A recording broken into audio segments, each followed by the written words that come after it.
Good morning to you all. Welcome back to the Namaste experience here at Namaste Village.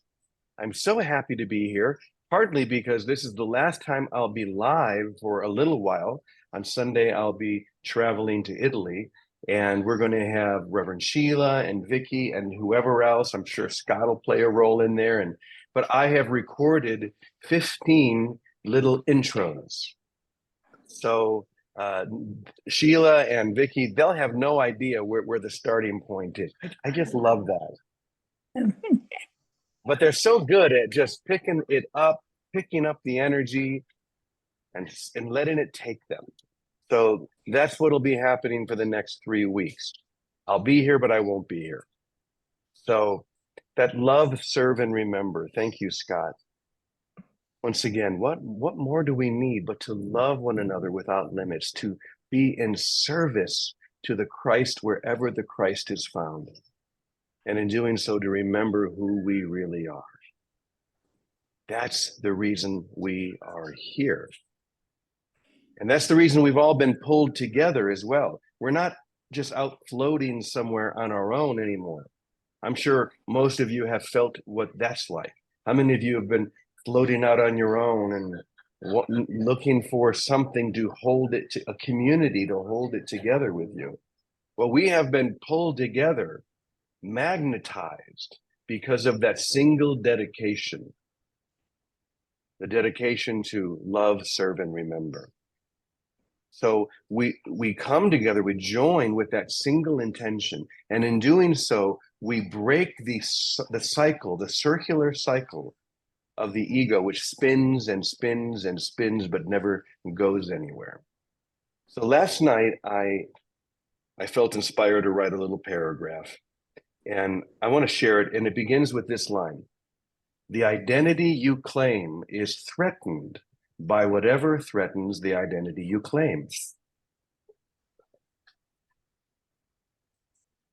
The identity you claim is threatened by whatever threatens the identity you claim. Do you see the circle? It's like a dog chasing its tail. And this is why the ego mind never gets you anywhere.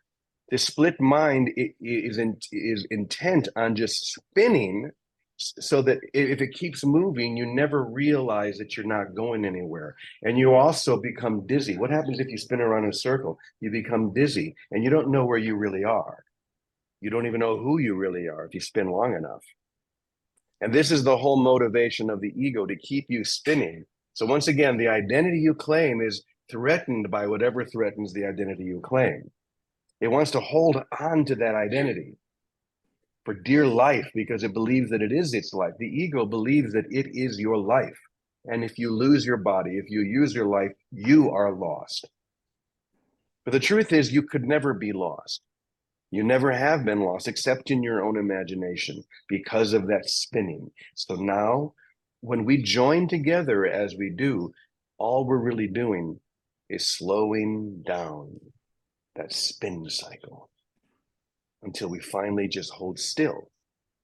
And then we can look around and we can see the mighty companions that are gathered at our side. We can realize that the Holy Spirit has been activated fully within us.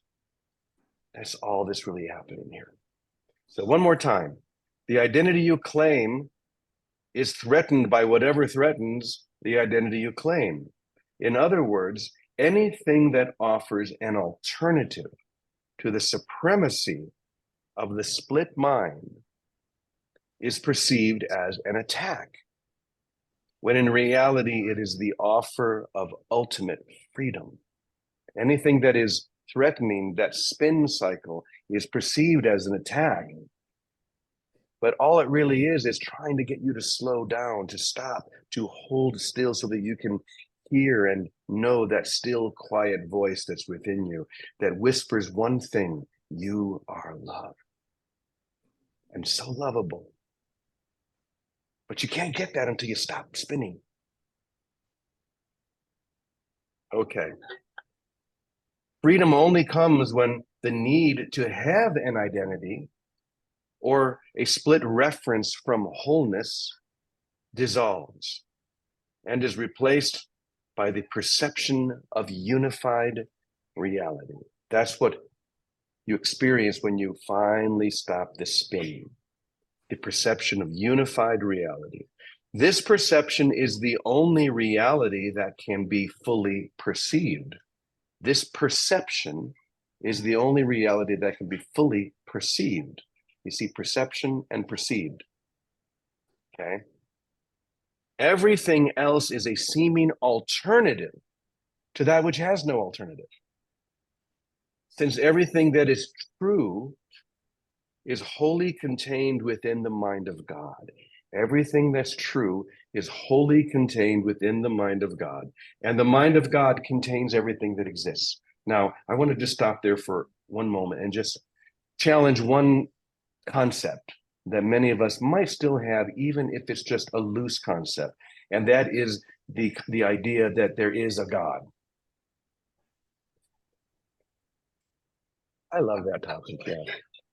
Or the idea that there is a deity outside of us.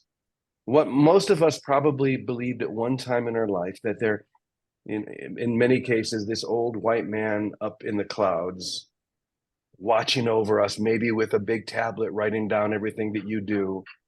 Come on. Hopefully that has been fully eradicated from your mind.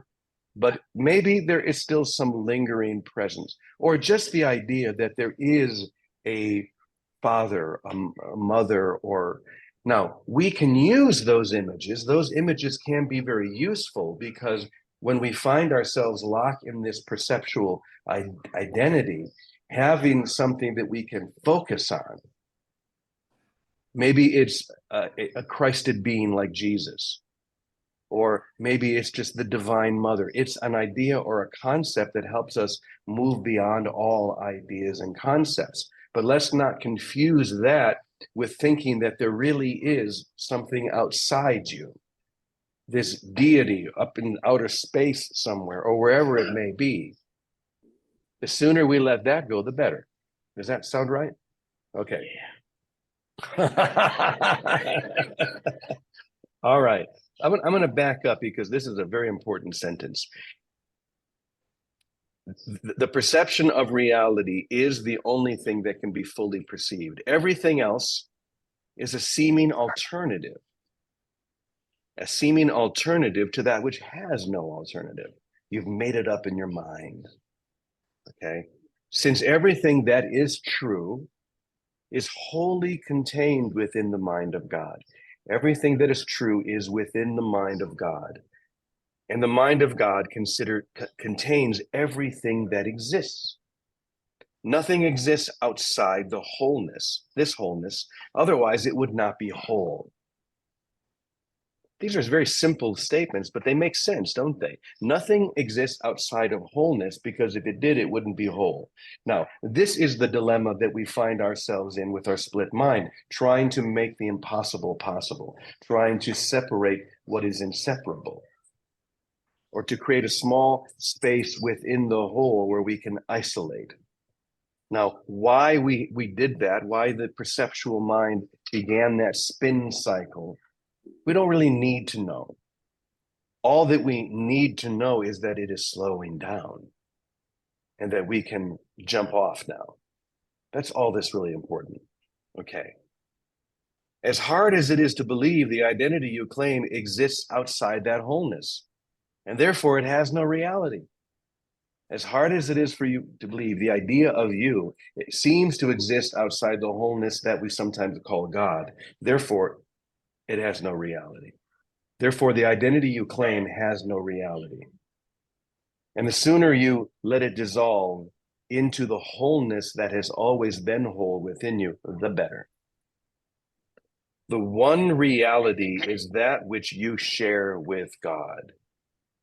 Anything else is a dream, and ends as all dreams end, with the awakening. With the awakening. Thank you, Bodhi. I'm glad you affirmed that. Yes, y punto. That's what he's barking. Now, hopefully, when you hear that something inside you begins to lift, a feeling of, yes, thank you. I know this to be true. I feel the truth within this. And there is a freedom and elation within that experience that is wholly beyond anything of this world.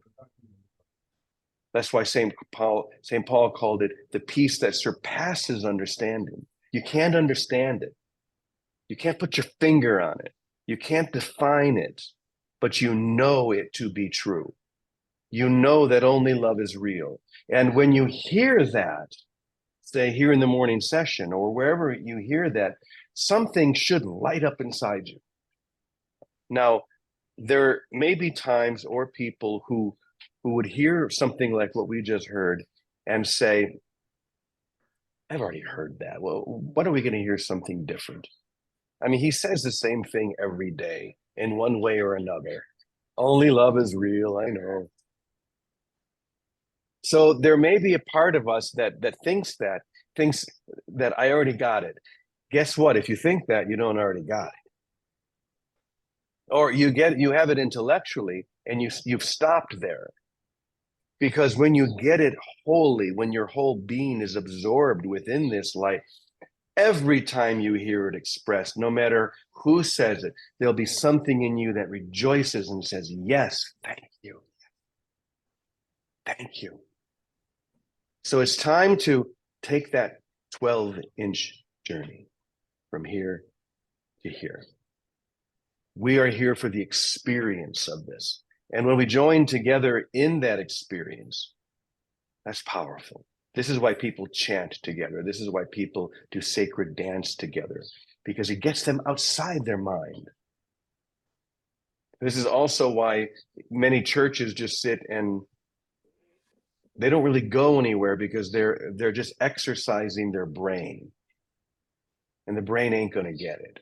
The sooner you lay that aside and realize that which I am is forever that which I am. What? That doesn't make any sense. Oh, sure it does. It just doesn't make any sense here. Remember, the wisdom of the ego is completely the opposite of the wisdom of God. Completely the opposite. There's no place where they meet. They're not meant to meet.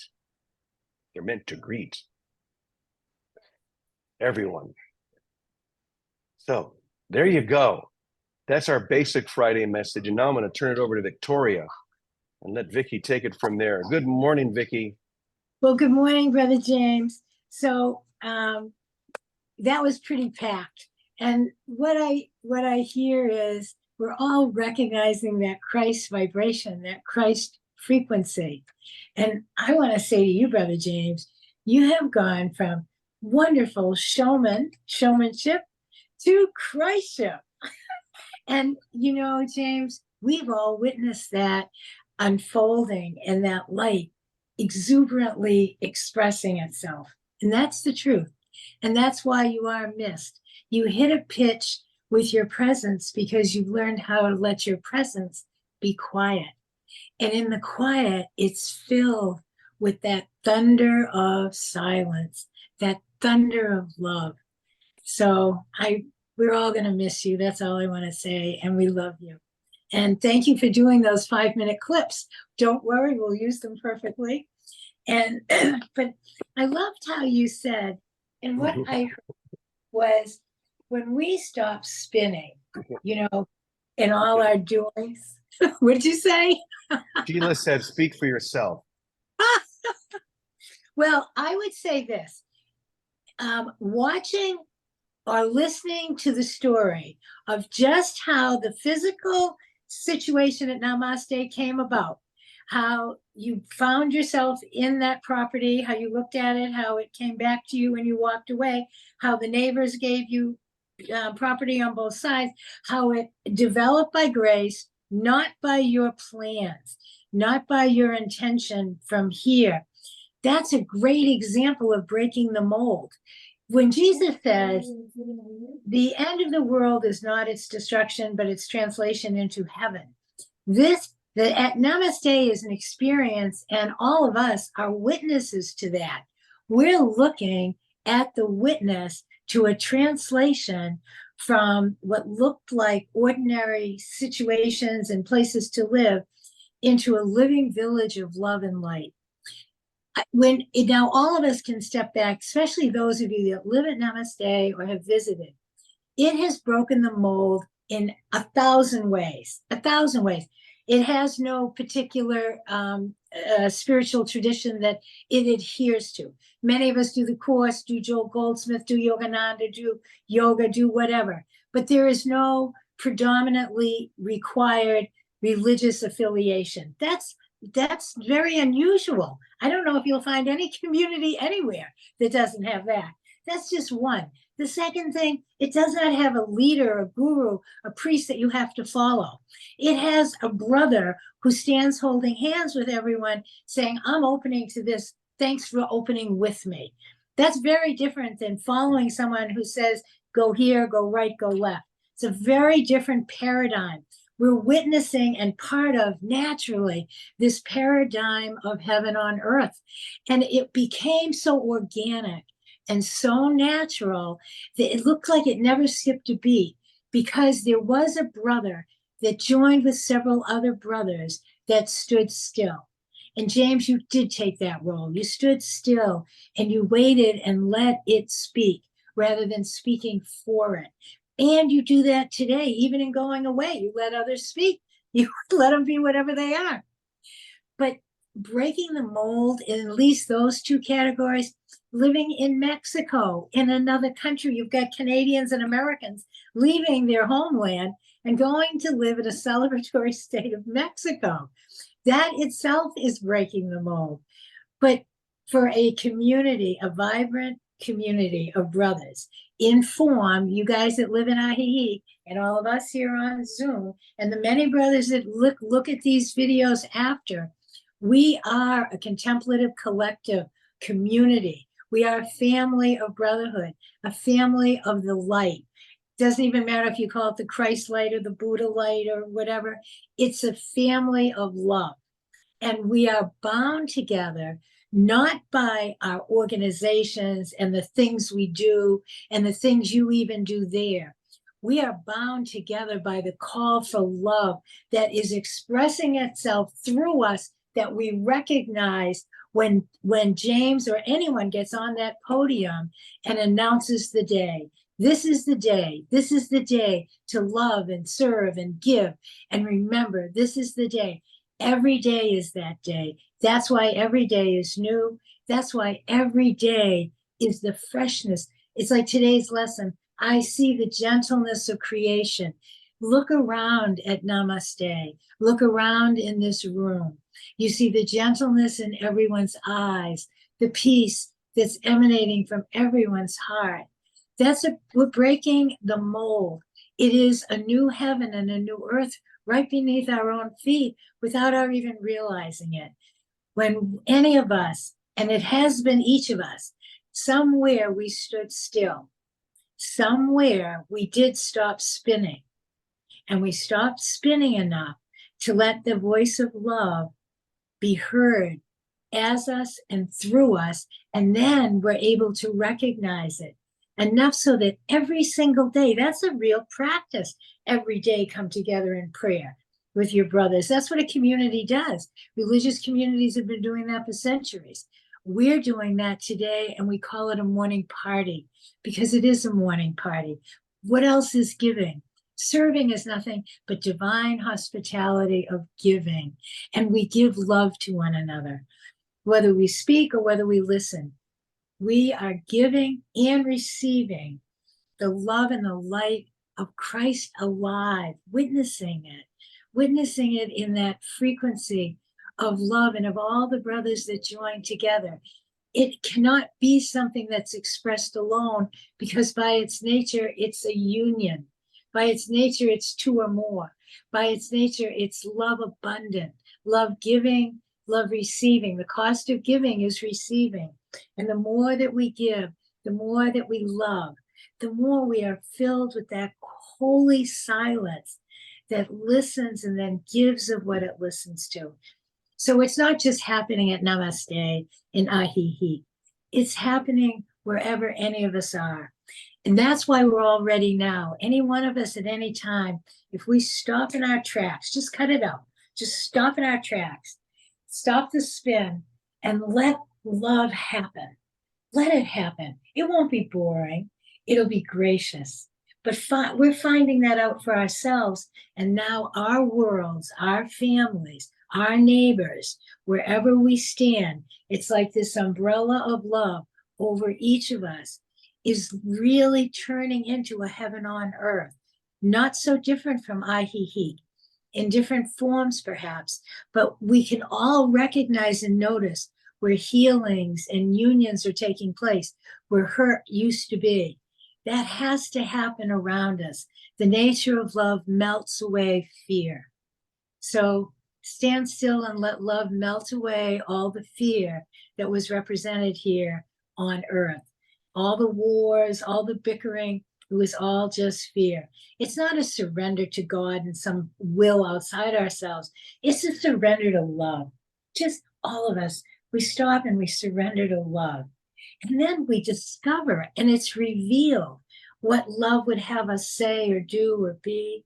And we witness it with welcome, with a gracious welcome, with a heartfelt gratitude. This is the life of Christ. This is the life we've been given to live. And this is the center, the family, the community that we have learned this experience from, that we've practiced in, that we've rejoiced in, that we see it in one another. So, Brother James, bon voyage to you. And thank you for giving us a legacy of heaven on earth. Thank you for having the willingness and the knowingness to stand still wherever you've been. And I don't know if any of us know anyone who has been as many places and done as many things as you have done.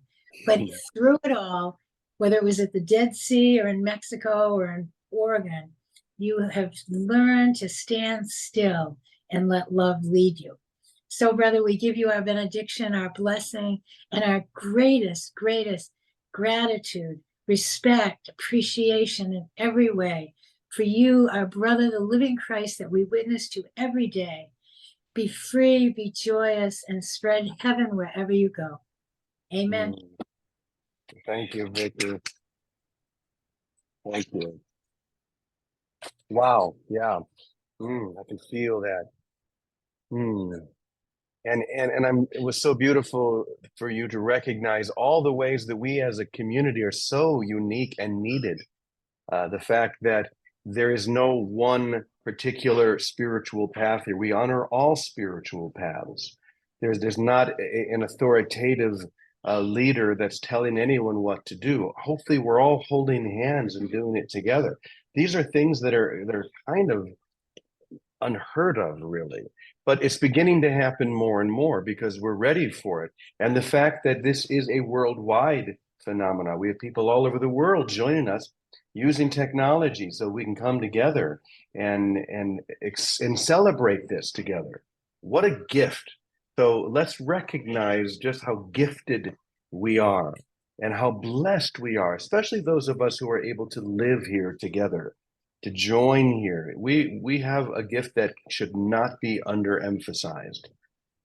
So that being said, I know that Scott has gone over to the other building, so he's going to continue to guide this conversation in a moment. Those of you who are online, you probably saw that I sent out an email last night about our dear sister, Miranda McPherson, who will be with us here tonight and also all day tomorrow. So that email that I sent out last night does have the Zoom link. So any of you who would like to join us, you certainly can do so. That being said, I turn it over to our brother Scott, who I saw is ready and raring to go. Let me see if I can. Here he is. Let me give Scott the mic. We love you. Have a beautiful day. Namaste.